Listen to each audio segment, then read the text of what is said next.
Greetings.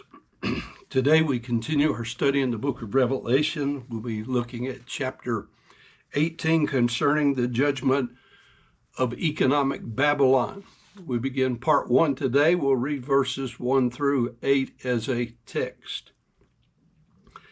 After these things, I saw another angel come down from heaven, having great power, and the earth was lighted with his glory.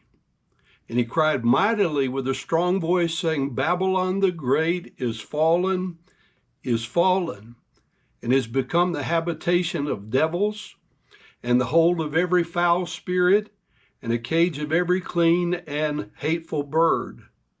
For all nations have drunk of the wine of the wrath of her fornication, and the kings of the earth have committed fornication with her. And the merchants of the earth are waxed rich through the abundance of her delicacies.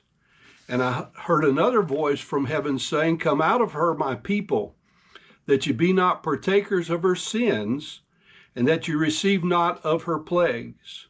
For her sins have reached unto heaven, and God hath remembered her iniquities. Reward her even as she rewarded you, and double unto her double according to her works. In the cup which she hath filled full to her double. How much she hath glorified herself and lived deliciously, so much torment and sorrow give her. For she saith in her heart, I sit a queen, and am no widow, and shall see no sorrow. Therefore shall her plagues come in one day, death and mourning and famine, and she shall be utterly burned with fire. For strong is the Lord God who judgeth her. Verse 16 declares, saying, Alas, alas, that great city that was clothed in fine linen and purple and scarlet and decked with gold and precious stones and pearls. A comparison of Revelation 18:16 to Revelation 17:4 and Revelation 17:18 will make it very clear that this chapter is a continuation of the judgment of the great whore.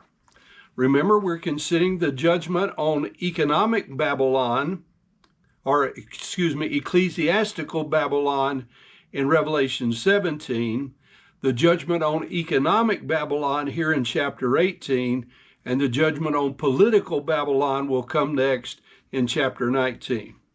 Then in Revelation 20, we find the judgment of all those individuals who have been deceived into participating in the fornication with this great whore. This includes the casting of the beast, the false prophet, and the dragon into the lake of fire. You find that in chapter 19, 20, and chapter 20, verses 2 and 10, as well as the great white throne judgment for all of the lost of all the ages, according to Revelation 20:11 through 15.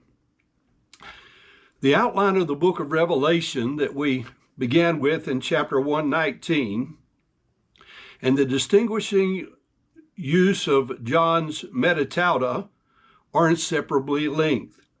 John uses both the neuter plural accusative demonstrative pronoun, meta, these things, in the singular neuter accusative demonstrative pronoun metatauto, this thing.